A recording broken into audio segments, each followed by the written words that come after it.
Karena pilihan legislatif saja elok sekali di sini. Bahkan orang pusat aja berani bayar ke kampung.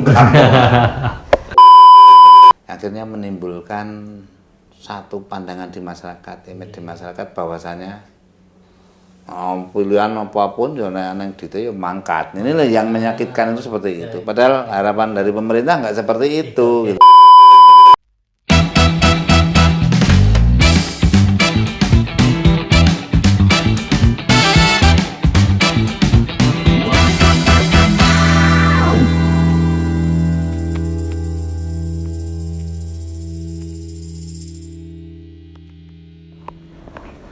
Oke, halo, assalamualaikum teman-teman semuanya. Kita ketemu lagi di Lab IP Podcast. Nah, pada kesempatan hari ini ada menarik nih temanya terkait dengan seleksi pamong kalurahan. Ini menjadi isu menarik karena selama ini adalah yang jadi perangkat desa atau pamong adalah, mohon maaf ya, generasi senior atau tua gitu kan. Tapi sekarang banyak generasi muda itu yang minat atau tertarik menjadi pamong kalurahan. Nah, pada kesempatan hari ini kita akan diskusi dengan pemerintah desa Margorejo atau kawan Margorejo terkait dengan bagaimana sih proses pengisian pamong kalurahan Margorejo. Nah, pada kesempatan hari ini sudah ada Bapak Dr. Andes Ahmad Jalaluddin selaku Lurah Margorejo, Bapak Lurah, dan ada Pak Warhan ini selaku Ketua Panitia Pengisian pamong kalurahan, dan ada Mas Rafli, yaitu adalah salah satu peserta yang kemarin terpilih menjadi pamong kalurahan. Yang pertama nanti akan diskusi terkait dengan bagaimana sih dinamika pengisian perangkat desa yang ada di Kabupaten Sleman, Pak Lurah. Pak Lurah ini kan sudah 3 periode nih, Pak Lurah mungkin sudah tahu bagaimana perubahan aturan itu Pak Lurah yang ada di Sleman. Dinamikanya mungkin dulu ingin jadi pamong harus pemilihan gitu kan, harus cari dukungan, terus tes gitu kan, dan sekarang aturan yang Perda nomor 10 tahun 2019 harus bermitra dengan universitas, itu pun tidak menutup peluang ada kutip pesan-pesanan ya Pak Lurah gitu kan. Nah, nanti monggo Pak Lurah diceritakan kira-kira dinamika yang ada di Kabupaten Sleman, khususnya Pak Lurah ini sebagai pelaku juga ya, dalam artian pelaksana pengisian pamong kalurahan selama ini bagaimana Pak dinamikanya Pak, aturan yang ada? Oke, terima kasih. Sebelumnya Assalamualaikum warahmatullahi wabarakatuh. Waalaikumsalam.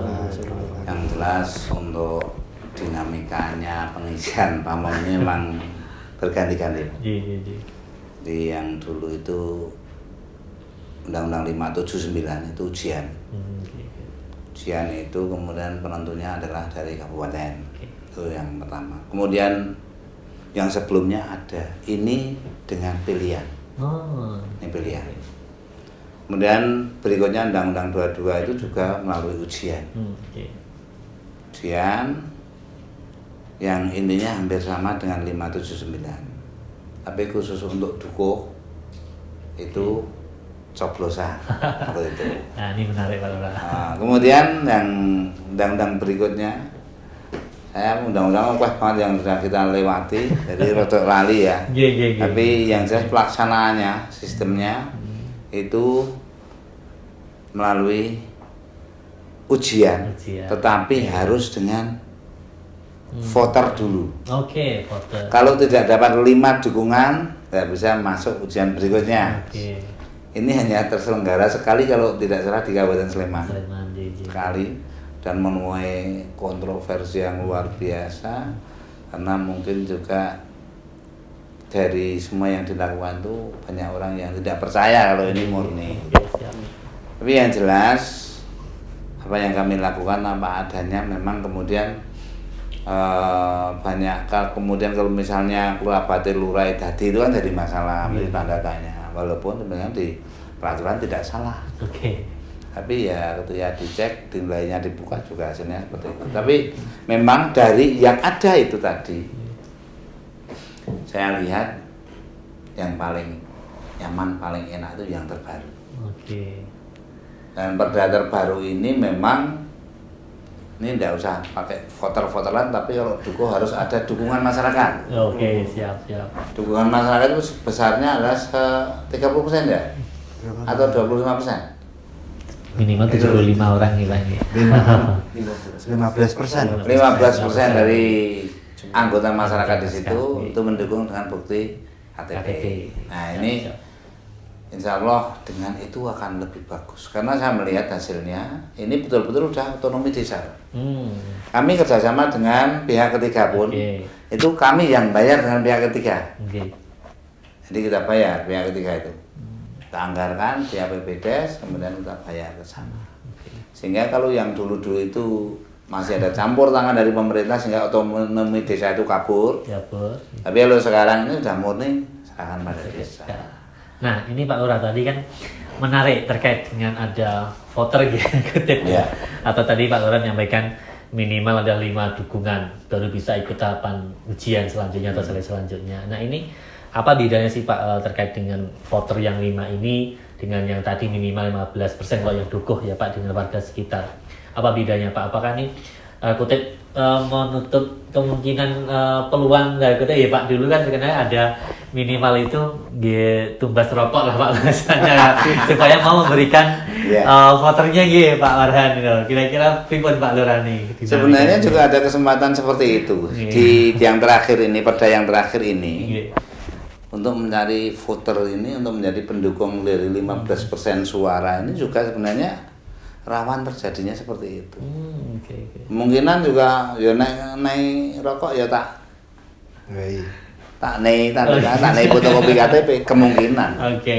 Tapi untuk di masyarakat di tingkat kampung sapi kita tidak seperti itu. Tapi kalau yang sudah semi kota atau yang kota-kota seperti ini kan juga rawan Mas, karena banyak sekali pendatang bukan orang murni Jogja lagi kadang-kadang juga.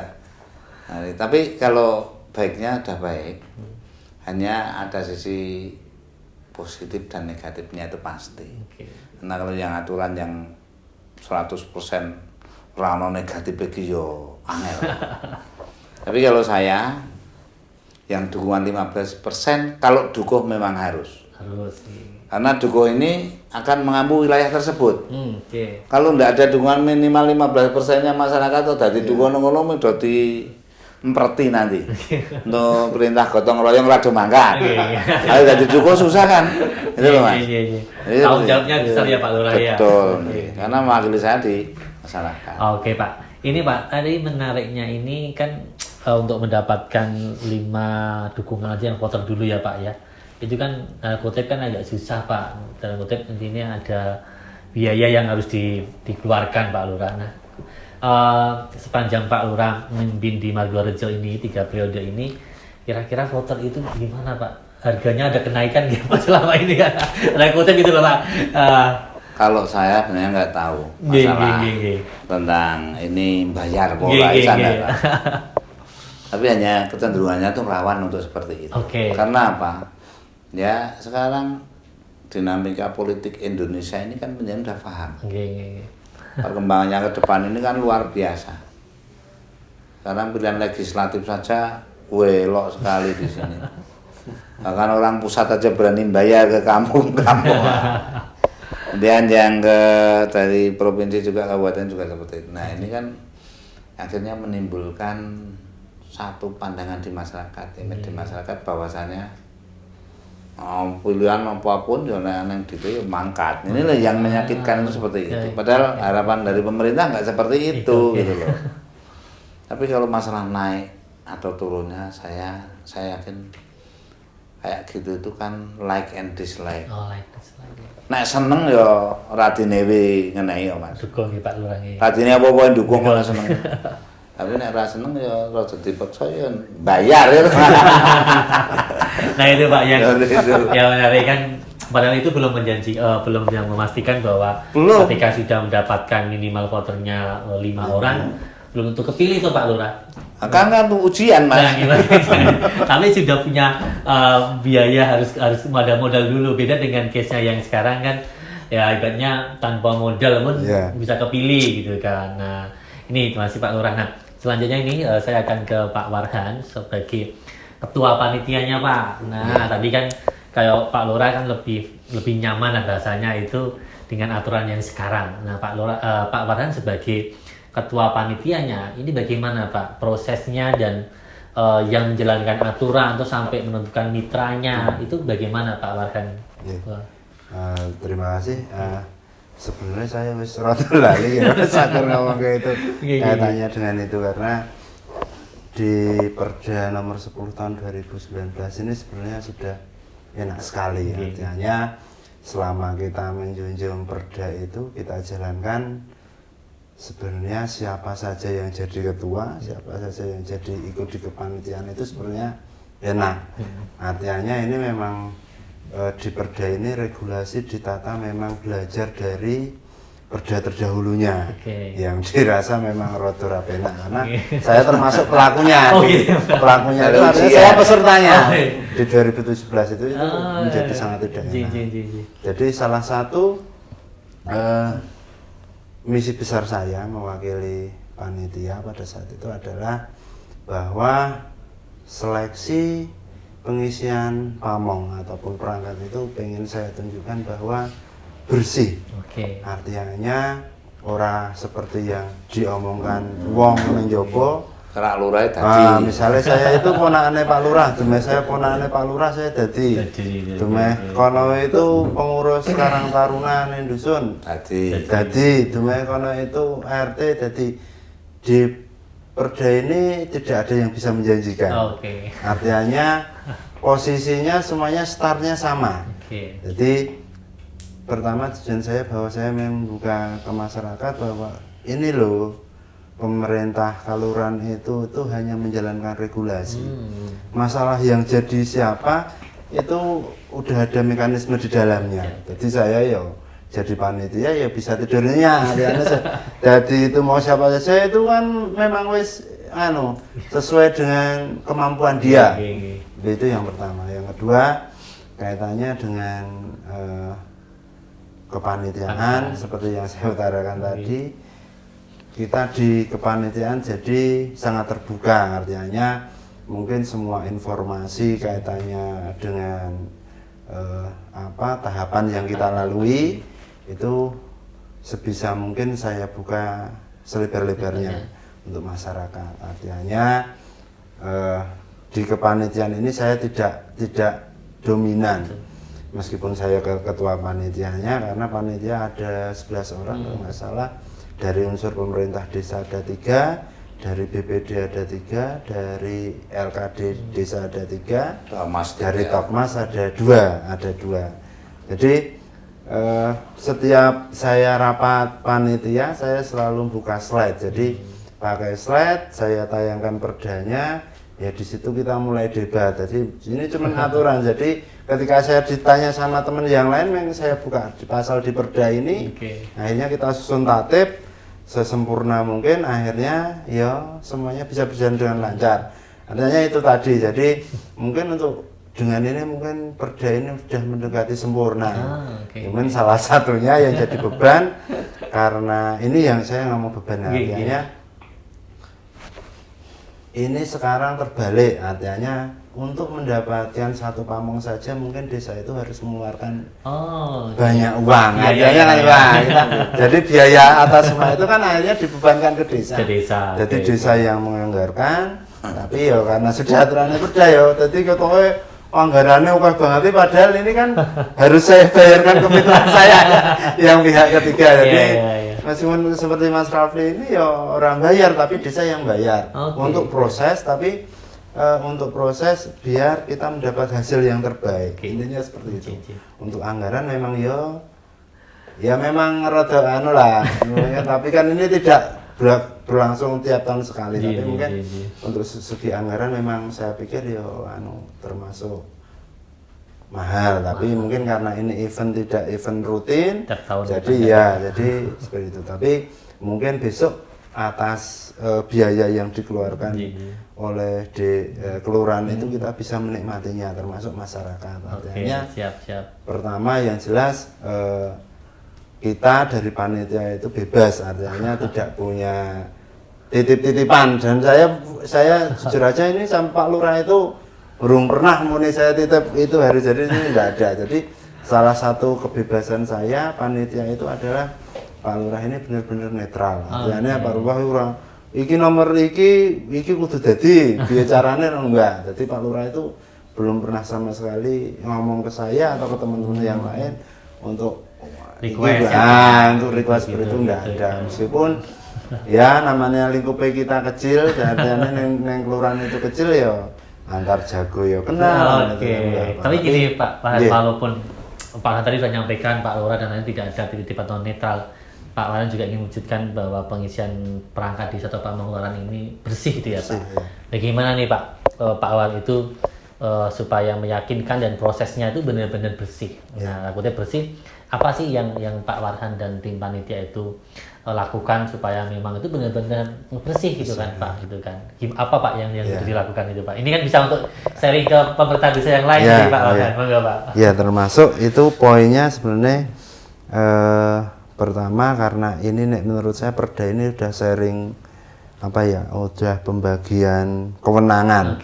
Artinya meskipun desa itu yang menyelenggarakan, tapi untuk tes tertulis dengan nilai yang 100.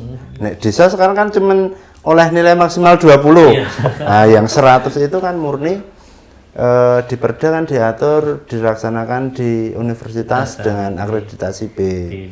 Nah, pada saat itu termasuk ini kuncinya salah satunya adalah pemilihan universitas. Nah, ini Pak menarik Pak. Ini standarnya apa Pak? Atau universitas yang bisa diatur juga Pak?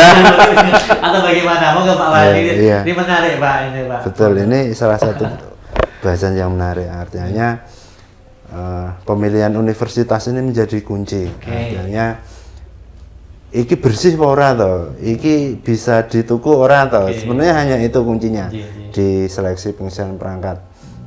Kalau acaranya di Perda nomor 10 tahun 2019 ini. Nah, salah satunya ya mungkin UMY adalah salah satu universitas yang terbesar. Salah satu yang terbesar di Yogyakarta. Jadi kemungkinan kalau saya pribadi ya ora mungkin lah UMY kalau misalnya bisa dituku itu kan rada anu. Yang kedua betul ya. Yang kedua Universitas Muhammadiyah itu adalah salah satu naungan di Muhammadiyah. Artinya mereka itu baik itu di SDM-nya di dalamnya itu adalah kaderisasi. Artinya mereka itu dididik dari bawah untuk ya bukan hanya ilmunya saja, tapi secara keagamaannya mereka juga dituntut. Nah, selain itu salah satunya ini kenapa saya berani memilih UMY adalah dari beberapa tempat yang sudah saya survei, mungkin secara integritas, keterbukaan dan pelayanan mungkin yang terbaik mungkin UMY dari beberapa universitas yang saya pilih. Dan salah satu kuncinya juga dalam hal ini adalah Pak Lurah itu bersedia memberikan kewenangannya kepada panitia. Sebenarnya itu kuncinya dua itu. Jadi pertama pemilihan universitas, yang kedua Pak Lurah bersedia memberikan kewenangannya atas pemilihan universitas tadi kepada panitia. Kewenangan penuh berarti ya?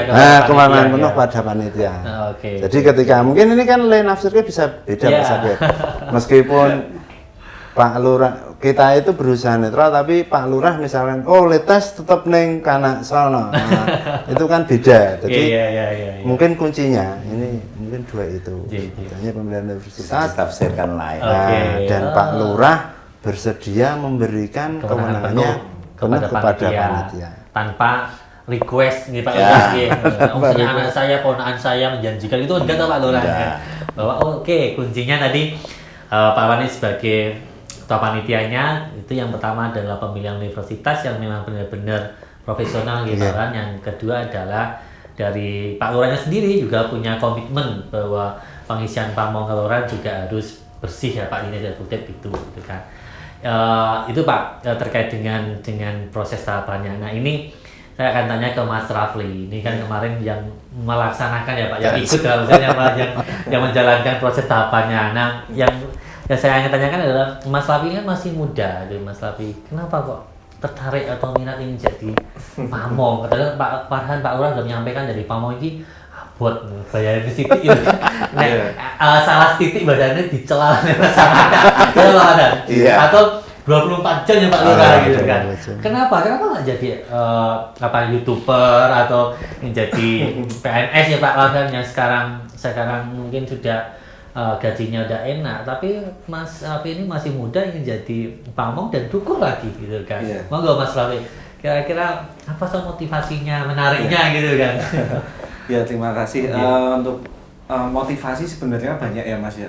Mungkin seiring berjalannya waktu juga bertambah motivasi. Cuman untuk pertama kali saya kenapa bisa minat untuk ke sini, menjadi pamong itu awalnya kan saya juga dulu aktif di organisasi sekolah mulai dari SMP, SMA sampai di kuliah pun saya juga masih aktif kan. Nah terus kemudian saya tuh orangnya suka apa ya istilahnya seramung lah, bersosialisasi, bermasyarakat tuh saya seneng. Nah makanya ada lowongan untuk pamong dukuh ini, saya kok kayaknya tertarik nih, kayaknya bagus nih buat bisa bermasyarakat lah seperti itu. Namun di awal saya juga berpikiran seperti yang bilang Pak Farhan sama Pak Lurah tadi, bahwasanya nek raja Kak Rowong Lurahan itu nih rapat kepilih ya. Itu kan masih ada kan di masyarakat seperti itu. Sedangkan saya sendiri di kelurahan nggak punya kenalan siapa-siapa, nggak ada belum pernah Pak Lurah berarti ya? Iya. Jadi ya seperti itu. Tapi dengan perda yang baru setelah saya baca, terus kemudian saya juga tanya informasi sana sini, sepertinya untuk pemilihan untuk saat ini tuh lebih bersih lah. Ya meskipun kemungkinan masih ada, masih bisa untuk bermain dalam tanda kutip, tapi kan saya rasa itu untuk sekarang ini udah bersih seperti itu. Makanya saya ya udah coba mendaftar kayak gitu. Terus kemudian saya tuh emang dari kecil mungkin cita-cita saya tuh beda dari teman-teman yang lain. Mungkin yang lain tuh pada pengen jadi dokter atau apa. Saya tuh nggak punya cita-cita jadi apa-apa, tapi mulai dari SMP cuma jadi opo wae, yang penting tuh bisa bermanfaat buat orang lain seperti itu. Makanya mungkin jadi pamong di kelurahan tuh bisa jadi pengabdian ya. Pengabdian seperti berarti itu. nanti kalau nggak digaji nggak apa-apa ya. Pengabdian ya. Karena tadi kan ditanya motivasinya. Tapi gini Mas, saya pengen jawaban yang menarik lah dari Mas Raffi. Kok kenapa sih? Karena ini generasi muda, jarang sekali yang minat menjadi pamong. Kira-kira yang benar-benar yang saya motivasi pengen jadi dukuh nih di Wargarejo ini. Apa kira-kira? Apa karena sekarang ada siltapnya atau dapat tanah atau apa gitu? Apa Mas Raffi? Kalau dibilang mungkin mungkin karena saya dari dulu sebenarnya juga sering jualan Mas sebenarnya. Saya sering jualan, saya sering bisnis sudah bahkan dari SMA kelas 2 saya udah bikin clothing dulu sempat meskipun bangkrut. Terus bikin jualan makanan juga sempat, pokoknya berkali-kali. Makanya saya mandang kalau misal saya bisa masuk di kelurahan kan otomatis banyak kenalan, jaringannya lebih luas, terus kemudian jadi dukuh kan lebih dipercaya toh Mas. Itu bisa buat apa ya istilahnya, nek buat bisnis, buat marketing kan itu berkesinambungan seperti itu. Nek saya seperti itu motivasi paling utama itu sebenarnya. Ada kepentingan juga Pak. Nah itu seperti itu. Tapi gini, setelah Mas Raffi ini ternyata terpilih ya, gitu kan. Nah, bagaimana respon masyarakat? Karena kadang-kadang kan masyarakat nyuwun sewu ya Pak Lurah, Pak Wan.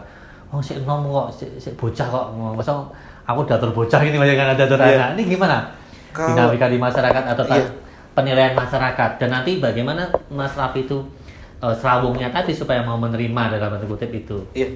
Kalau di masyarakat sendiri, alhamdulillah kemarin tuh saya juga banyak banget yang dukung malah kemungkinan lebih besar saya dukungannya daripada yang mungkin calon yang lain. Seperti itu. Jadi untuk respon masyarakat ya baik-baik saja. Kemudian untuk cara saya bermasyarakat sepertinya karena kemarin saya juga ketua Karang Taruna, udah biasa di masyarakat, jadi ya udah mungkin kalau dibilang beban juga biasa aja. Tapi kadang ya emang beban sih untuk di masyarakat tuh emang berat. Tapi gini, jawab jujur Mas Raffi, kemarin ngeluarin biaya nggak? Habis berapa gitu kira-kira supaya dukung masyarakat banyak gitu? Iya, ngeluarin untuk kesehatan, cek kesehatan. Cuma itu toh, cuma buat kesehatan toh. Yang lain sama sekali enggak ya, gitu. Enggak. Oke, terakhir dari Mas Rafli ini, setelah terpilih, apa yang akan dilakukan untuk kemajuan Margarejo ini? Yang jelas kalau ngomongin program, menurut saya nek diomongin sekarang kurang pas karena program tuh seiring berjalannya waktu kan nanti beda-beda ya. Yang jelas saya ya ngikut alur aja nanti ya untuk kemajuan gimana ya saya ngikut aja. Kalau itu mengalir saja lah. Ya? Sambil belajar saya juga masih menyesuaikan banget. Semangat. Tapi ini Mas Safi, untuk tahapan pengisian pamong di Sleman ini di Perda yang nomor 10 tahun 2019 ini ada yang masih perlu diperbaiki nggak kalau dari Mas Safi sebagai kemarin yang peserta? Menurut saya udah bagus sih Mas, udah bagus soalnya dari awal udah terbuka lah kasarannya seperti itu sampai akhir. Penilaian itu juga langsung dikasih tahu ya, terbuka ya nggak nunggu berapa hari dulu seperti itu. Nah makanya itu mana Pak menurut saya udah bagus, mungkin tinggal teknis saja yang mungkin perlu dibenahi lagi ya, ditingkatkan lagi seperti itu. Lebih ke teknis ya. Oke, terima kasih Mas Safi. Ini yang untuk Pak Lurah, Pak, sebagai pelaku sejarah saya kira kan tidak semuanya ya Pak punya kesempatan untuk 3 periode. Ngomong masyarakat kan nggak gampang Pak Lurah. Nah dengan aturan yang ada tadi Pak Lurah kan lebih nyaman, tapi masih nggak yang perlu diperbaiki gitu Pak, yang perlu dipoles lagi supaya nanti lebih transparan lagi, lebih nyaman lagi. Bagaimanapun kan tetap ada yang mencurigai bahwa pasti inilah gitu kan Pak Lurah. Nah kira-kira dari Pak Lurah apa yang masih perlu dipoles Pak dari perda yang ada Pak Lurah? Kalau dari perda yang ada saya pikir sudah bagus. Hanya saja untuk pelaksanaan ini. Yang kadang-kadang juga mengkhawatirkan. Jangan-jangan pihak ketiga yang kita ajak itu ya bisa diajak main. Ya. Sehingga kemudian kami mengacu pada hal-hal yang seperti itu, kami tetap berhati-hati.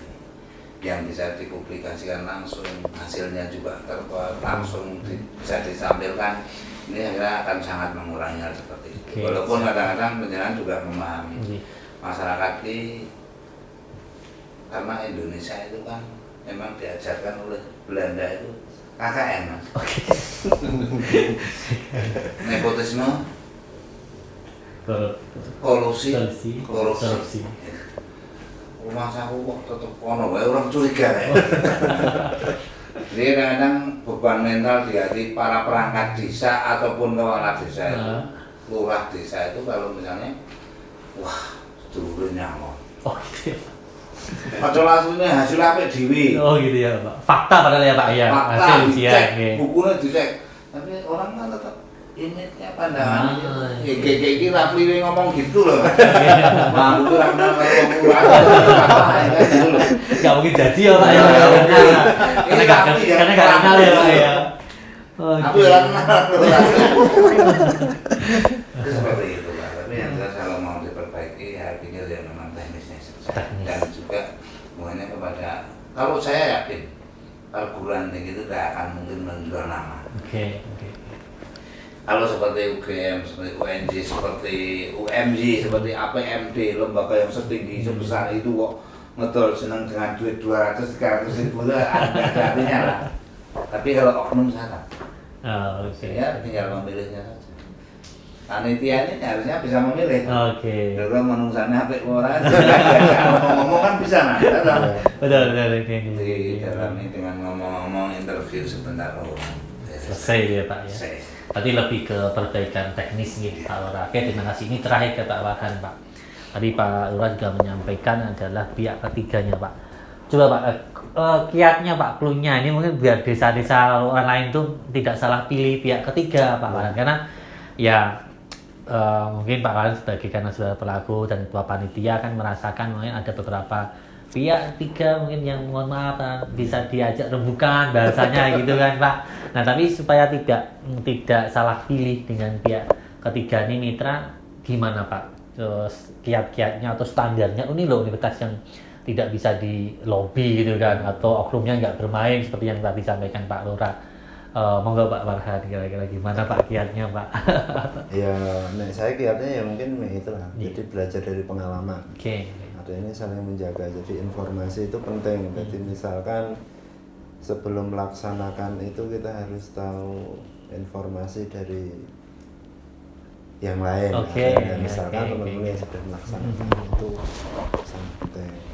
Yang kedua, ya dari seperti yang diatur ke Pak Lurah tadi, bahwa integritas bagi saya itu nomor satu. Artinya, ini saya jujur, ketika saya milih Pak Lurah, kenapa di UMY?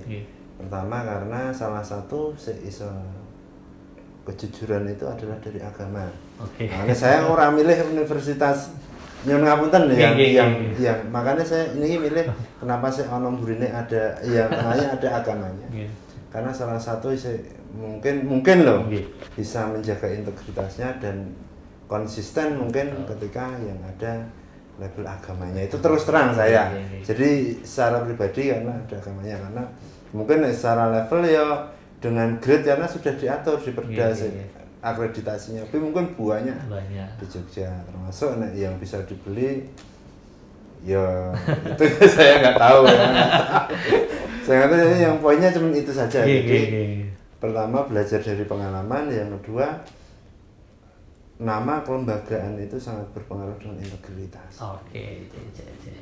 Jadi pengalaman dari desa ya Pak ya, desa lain yang sudah pernah kerjasama dengan kampus-kampus, terus nanti track recordnya juga dari nama besarnya kampus tersebut ya Pak, yang ada itu dari Pak Warhan. Nah ini Pak sebagai ketua panitia kan otomatis kan yang melaksanakan perdanya Pak. Nah Pak Warhan sendiri tadi kalau dari Mas Raffi dan Pak Lurah mengatakan ada perbaikan teknis gitu kan. Nah kalau dari Pak Warhan sendiri Pak, kira-kira yang masih ada celah atau yang perlu diperbaiki dari perda tersebut itu apa Pak Warhan? Sebenarnya ini teknis, ada sedikit koreksi ya. Artinya di perda itu sebenarnya yang masih ambigu adalah masih diberikannya ruang untuk hasil itu diumumkan di tempat pelaksanaan ujian atau tempat itu pengumumannya dilaksanakan di kelurahan. Nah itu sebenarnya kan itu masih bisa ditafsirkan ambigu, artinya di perda itu mungkin untuk perbaikan sekalian, misalkan karena ujian itu dilaksanakan di pihak ketiga, jadi sekalian diumumkan di pihak ketiga. Tapi itu juga akan berdampak buruk ketika ini salah satu masukan dari Pak Lurah kemarin, misalnya teman-teman peserta itu berangkat ujian yang UMJ jadi satu kendaraan terus diumumkan yang kono pulangnya jadi satu kendaraan. Nah, itu mentalnya itu salah satu masukan iya cara wong tua ini wong tua kemarin Pak Lurah. Nah, ini masukan Pak Lurah kemarin. Jadi leng umumke aja ning kono. Leng umumke aja itu pertimbangan. Jadi sebenarnya ini harus ditetapkan, jadi ditegasi. Dan Pak Lurah itu nek wong-wong tua kan mesti pandangannya rada luas. Nek saya nggak seneng nek UMY saja, nek mungkin enak. Tapi memang termasuk itu memang harus dipertimbangkan karena secara mental atau secara psikologis ya memang pasti menerima kekalahan itu kan mesti ya abot. Itu masukan terakhir kemarin Pak Lurah. Jadi sebenarnya panitia menyepakati itu, tapi atas pertimbangan psikologi itu Pak Lurah memberikan masukan itu. Jadi itu masukan yang sangat berharga bagi panitia. Saya ora iso mbayangke misalnya dalam satu kendaraan dirasakan ya.